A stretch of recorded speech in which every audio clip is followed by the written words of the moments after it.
Complex punctuation for an intended effect. First punctuation mark we're going to look at is the M dash. So the M dash is a dash that is the length of an M.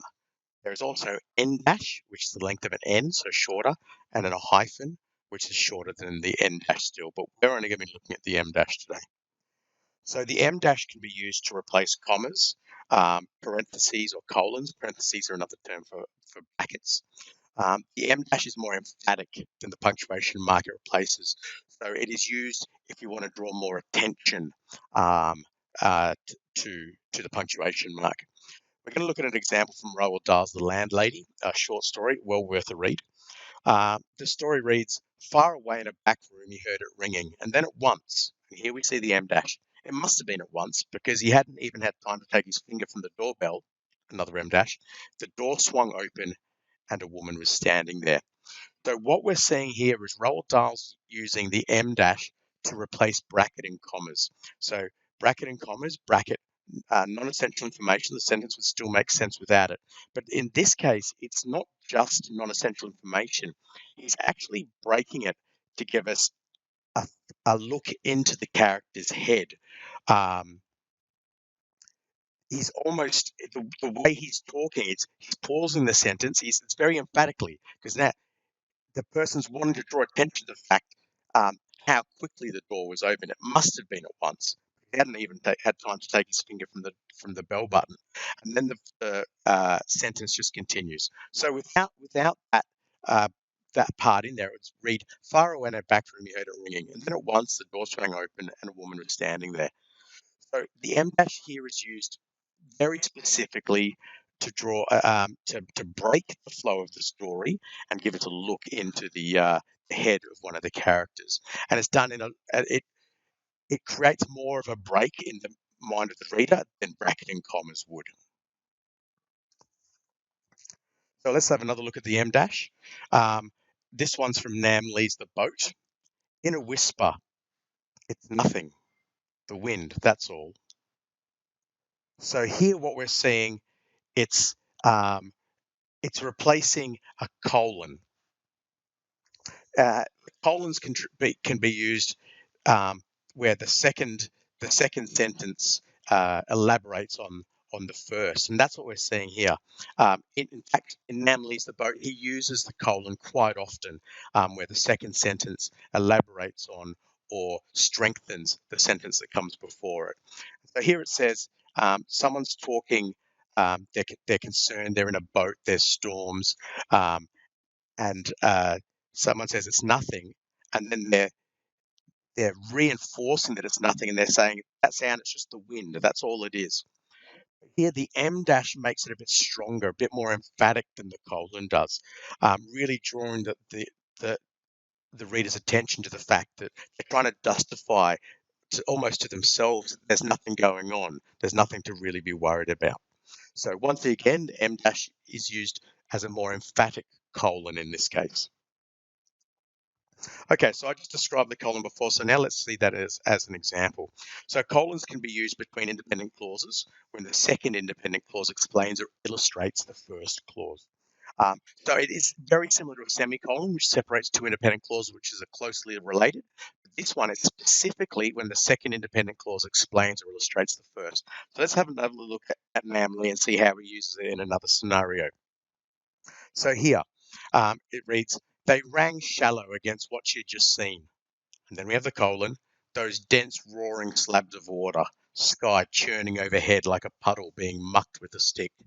So here it is, it's illustrating the first clause. The first clause, and I've chopped half of it off just for length, is they rang shallow against what she'd just seen. What had she just seen? And now we're going to illustrate it. Those dense roaring slabs of water, sky churning overhead like a puddle being mucked with a stick. So illustrating the storm that she's referring to in the first independent clause. So once again, the idea of using the colon is to explain or illustrate further the clause before it. So they're very two connected independent clauses. Here we see another example of that. So the first one is the jury finally reached a verdict, guilty. So it's illustrating, it's emphasizing just a word or a phrase. So this is the second way we can use a colon, where it emphasizes a word or a phrase at the end of a sentence. Um, so the sentence is: a jury finally reached a verdict, and the verdict was guilty, but we really want to emphasize that. So we're separating guilty with a colon. Or beneath it, another example: 5 continents, dozens of countries, over 100 cities. Now we're going to emphasize the next part because the colon's there. This was the trip of a lifetime. So you can use colons in your own writing if you want to emphasize a word or phrase at the end of a sentence, or if you want the next independent clause to illustrate the clause or emphasize the independent clause before the colon. So semicolons. Very similar to the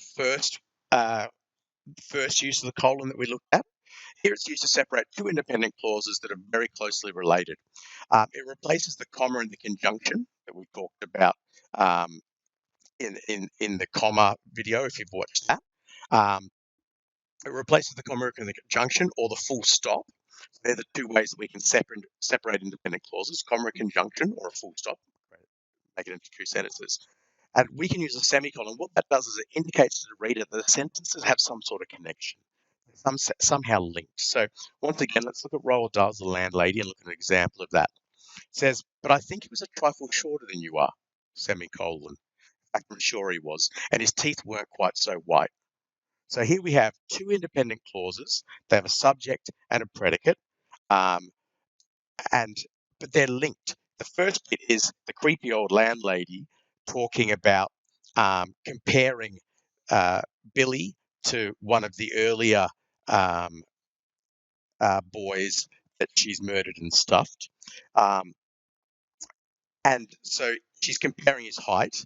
And then in the second independent clause, she's saying, in fact, I'm sure he was, and his teeth weren't quite so white.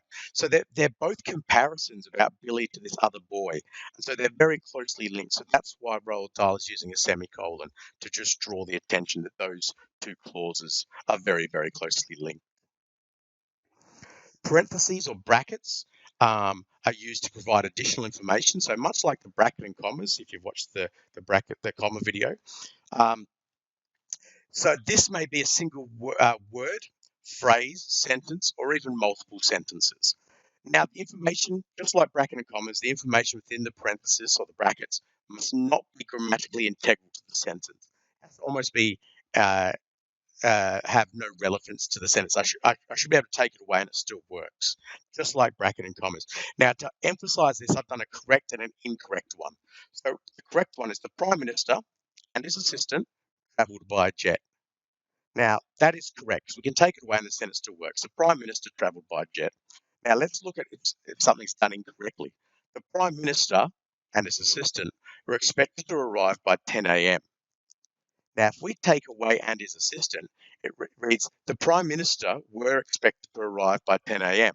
The Prime Minister is only one person, so you can't use were, because were is a plural, okay?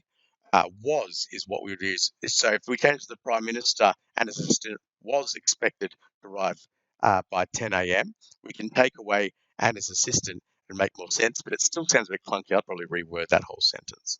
So just make sure if you can take away what's in between the parentheses, then grammatically you're forming the sentence correctly.